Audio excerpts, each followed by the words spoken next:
It was a nice summer day. My 5-year-old son James was playing outside in the backyard of our suburban home.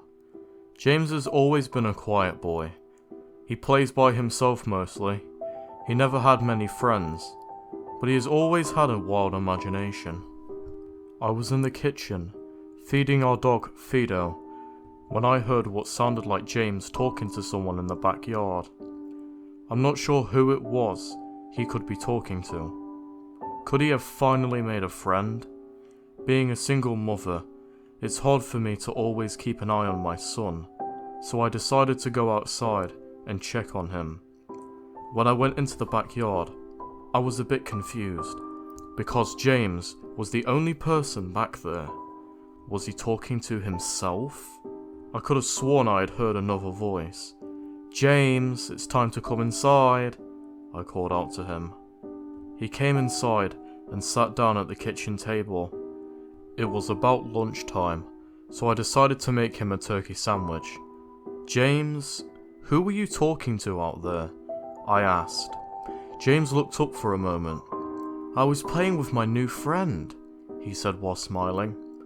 I poured him some milk and continued to pry, as any good mother would. "Does your friend have a name? Why don't you ask him to have lunch with us?" I asked. James stared at me for a moment before replying. "His name is Laughing Jack." I was a bit taken aback by what he had said. "Oh, that's a strange name. What does your friend look like?" I asked, a bit confused. "He's a clown. He has long hair and a big swirly cone nose. He's got long arms with baggy pants with stripy socks, and he always smiles." I realised my son was talking about an imaginary friend. I suppose it is normal for kids his age to have imaginary friends, especially when he has no real kids to play with. It was probably just a phase. The rest of the day went by as per usual, and it was starting to get late, so I put James to bed, tucked him in, gave him a kiss, and made sure to turn on his nightlight before I closed the door. I was pretty tired myself, so I decided to go to bed not long after. I had an awful nightmare. It was dark, and I was in some kind of run-down amusement park. I was scared, running through an endless field of empty tents, broken down rides, and abandoned game huts. The whole place had a horrible look to it. Everything was black and white. The prized stuffed animals all hung from nooses in the game huts, all with sickening grins stitched on their faces. It felt like the whole park was staring at me, even though there was not another living thing in sight. Then suddenly, I began to hear music play. The sounds of Pop Goes the Weasel being played on a squeeze box echoed throughout the park. It was hypnotizing. I followed its tune to the circus tent, almost in a trance, unable to stop my legs from moving forward. It was pitch black. The only light came from a single spotlight shining on the center of the big top. As I walked towards the light, the music slowed down. I found myself singing along, unable to stop. "All around the mulberry bush, the monkey chased the weasel. The monkey thought 'twas all in fun." The music stopped right before its climax, and suddenly the light shot on. The intensity of the lights was practically blinding. All I could see was a small dark silhouette shuffle towards me. Then another one appeared, and another, and another. There were dozens of them, all coming towards me. I couldn't move. My legs were frozen. All I could do was watch as the haunting figures drew nearer. As they got closer, I could see. They were children. As I looked at each one, I noticed that they were all horribly disfigured and mutilated. Some had cuts all over their body, others were severely burnt, and others were missing limbs, even eyes. The children enveloped me, clawing at my flesh, dragging me to the ground and tearing inside me. as the children tore me apart and I faded away. All I could hear was laughter. Horrible, evil laughter. I woke up the next morning in a cold sweat. After taking a few deep breaths, I looked over and saw that a few of James's action figures were positioned facing me on top of my nightstand. I sighed. James had probably woken up early and put these here. I gathered up the toys and made my way to James's room. However, when I opened the door, James was sound asleep. I just shrugged and placed the toys back into his toy box and headed out to the living room. A little while later, James woke up and I made him his breakfast. He was quiet and seemed a bit groggy. Perhaps he didn't sleep well either. I decided to ask him about the toys. "James, honey, did you put the toys in Mommy's room this morning?" His eyes shot up at me for a moment, then he quickly glanced back down at his cereal. "Laughing Jack did it." I rolled my eyes and responded, "Well, you tell Laughing Jack to keep the toys in your room." James nodded and finished up his breakfast, then decided to go play out in the backyard. I went to relax in the living room, and I must have dozed off, because I woke up a couple of hours later. Shit, I need to check up on James. I was a bit worried. It had been over 2 hours and I haven't even checked up on him. I stepped out into the backyard, but James wasn't there anymore. I was getting nervous, so I called out to him, "James! James, where are you?" Just then, I heard a giggle come from the front yard. I rushed through the gate around to the front of the house. James was sitting on the sidewalk. I breathed a sigh of relief and walked over to him. "James, how many times have I told you to stay in the backyard?" "James, what are you eating?" James looked up at me, then reached into his pocket and pulled out a handful of hard candies in all colours. This made me very nervous. "James, who gave you that candy?" James just stared at me, not speaking. "James, please tell Mommy where you got the candy." James hung his head down and said, "Laughing Jack gave it me." My heart sunk. I kneeled down to look him in the eye. "James, I've had enough of this damn Laughing Jack thing. He is not real.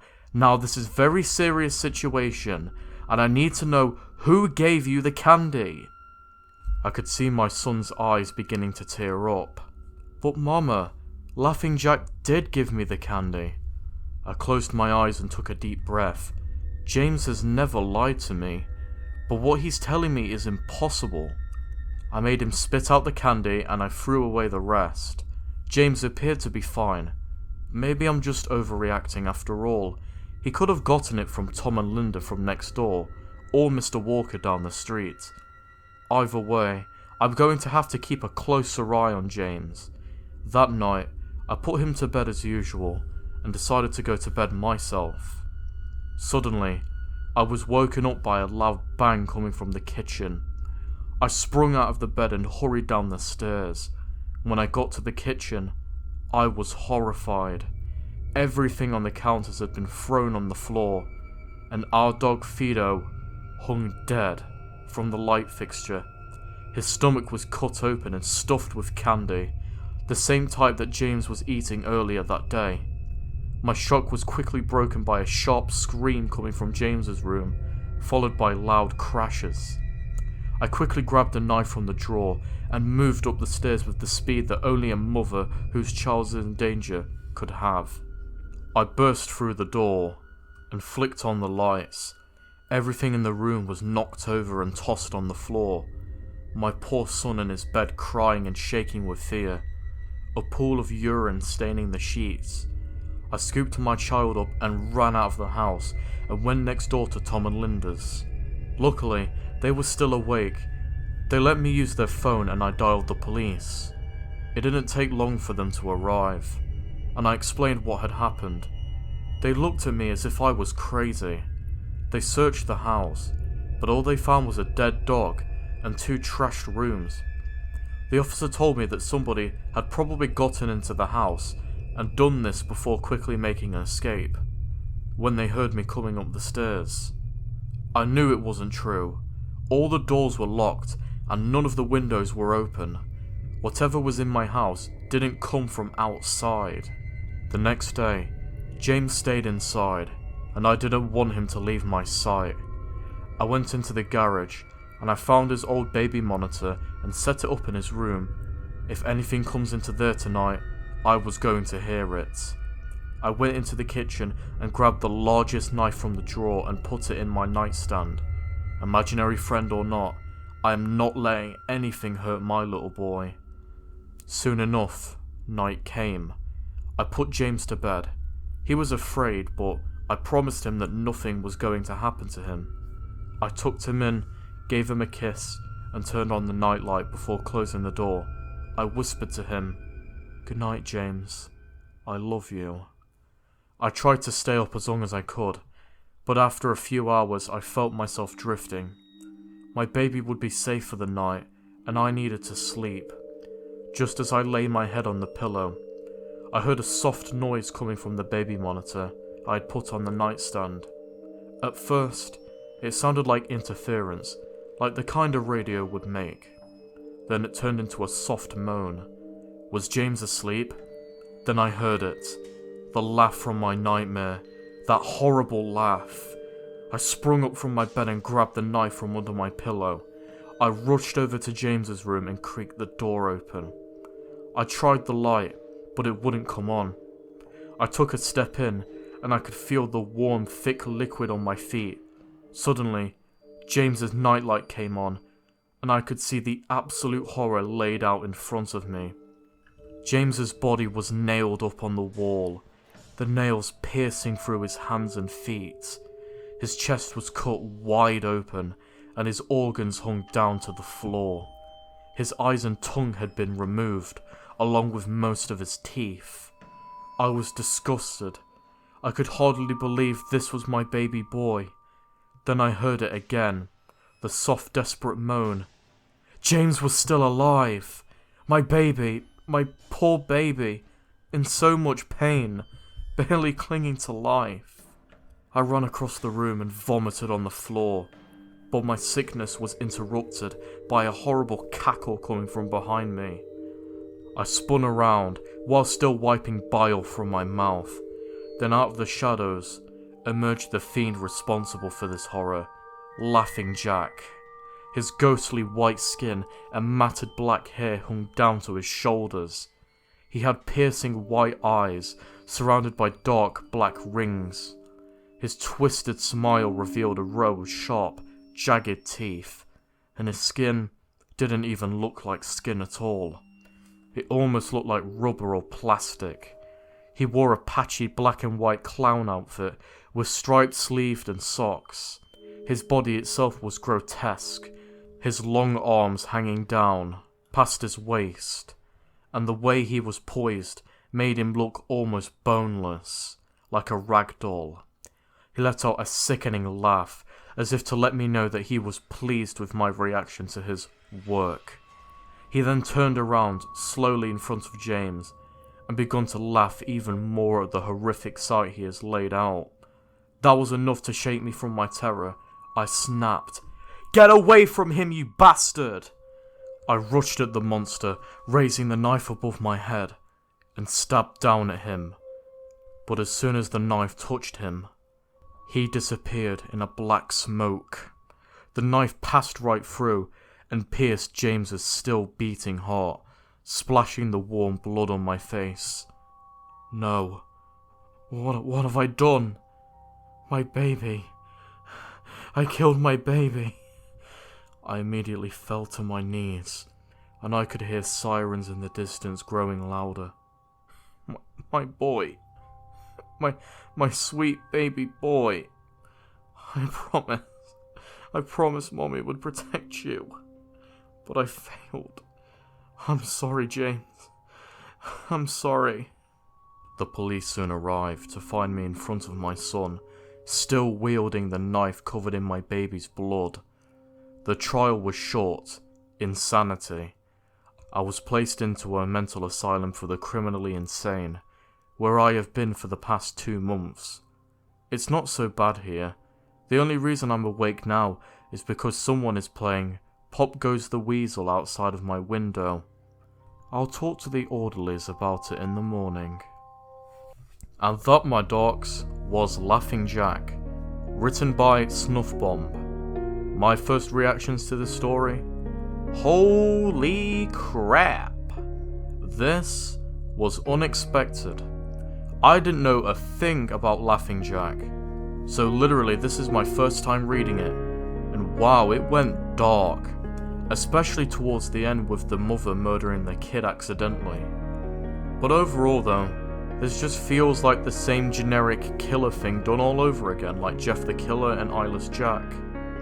But I like it more than Eyeless Jack, mainly because the main character isn't stupid.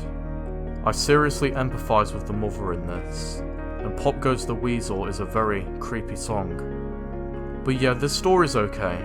Nothing mind-blowing and nothing absolutely terrible, just middle of the road for me.